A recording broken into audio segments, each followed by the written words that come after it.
on some inside debates on that stuff, like with free will and all this stuff. Here's a question for you. Let's assume that a creator God exists. I'll grant that. Let's assume a creator God exists. But this is my envelope experiment where the envelope never lies. It's always right. And I open the envelope and it says that the creator God has absolutely nothing to do with the Bible. Didn't inspire the authors, didn't say those things that, to kill the Canaanites, wipe them out. Didn't say any of that stuff. Now, here's my question. How do you explain that it's in the Old Testament?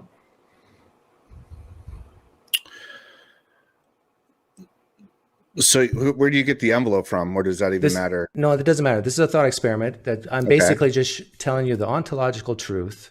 The envelope's never wrong. A God does exist, but has nothing to do with the Bible. And none of those commandments in the Old Testament are from the God. And my question to you is, how would you explain that the Old Testament says these things, and says it's from a God, and says that God commanded Moses to tell the Israelites to do these things? How would you explain that, given it's true that God exists and has nothing to do with the Bible? How would you explain what we see? Yeah.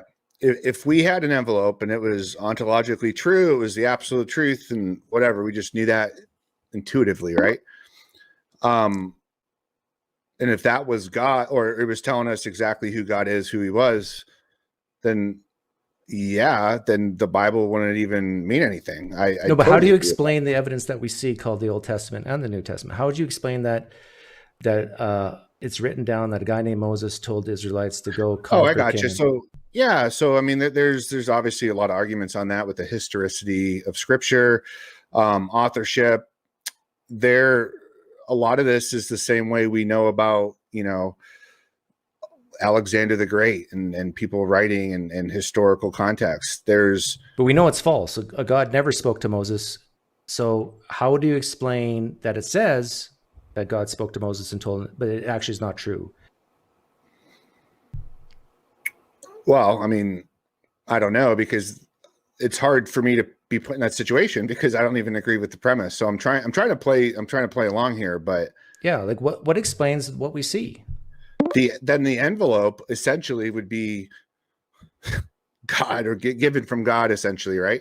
So if you're asking why is the Bible true, or why do I believe it's true, then there's a whole bunch of arguments with prophecy, with historicity, with 40 authors over thousands of years, all agreeing. Let me change the thought experiment.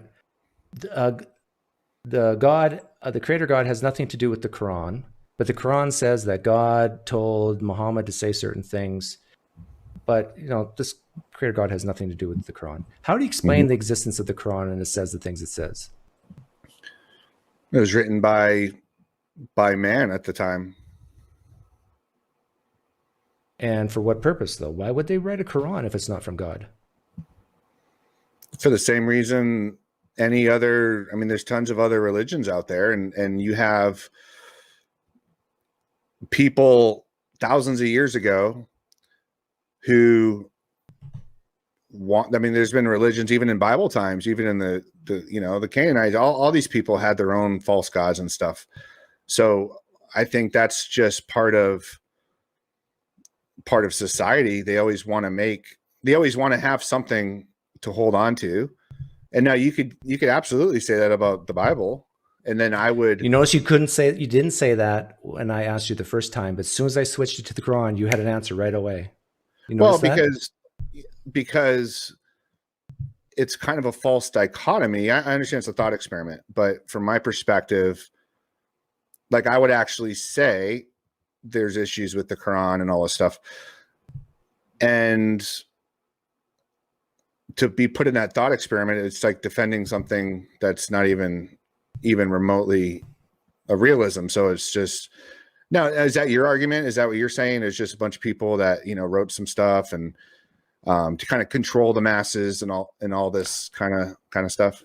Well, yeah, if you say that with other religions, but I just think it's very likely that people like real estate, they like land, And they like to say that there's a God behind them that told them that it's theirs and not yours. And so get off. And if you don't get off, well, me and my God are going to destroy you.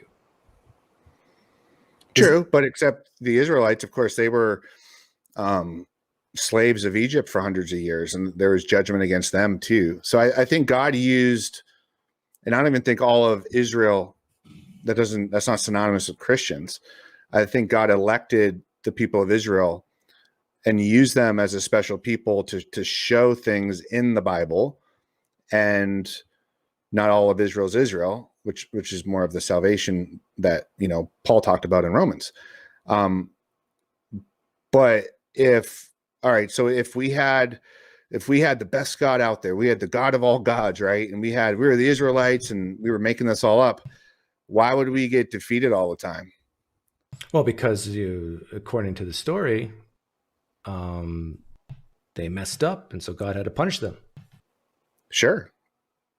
But if our goal was to show the other nations that, look, our God's powerful, we're going to crush you, and then they're getting defeated by half of them, it's just, I don't think it would make sense from an investigative standpoint. Well, no, the thing is, what is more likely, that a group of people have this idea that a certain parcel of land is theirs, and they have this idea that a God told them it's theirs, but they can't get there because they keep getting defeated. They have to come up with a reason, an excuse. They have to come up with an explanation why God's not helping them. It's because we're sinning. That's why he's not helping us. And so it's a story written by men of excuses. This is the reason why we haven't got the promised land, because we're sinning. And then when we don't sin, we'll finally get it. And the reason why we have to conquer these other people is because they're sinning. And as soon as we conquer them, then we can get it. And so it seems like these are just men who didn't have enough firepower at the right moment, at the right time. And so then they lost, and they blamed it further on their sins. And when they maybe did have the right firepower and enough men, and conquered, they would say, see, we were doing the right thing and God's on our side. It's like they had an explanation for everything.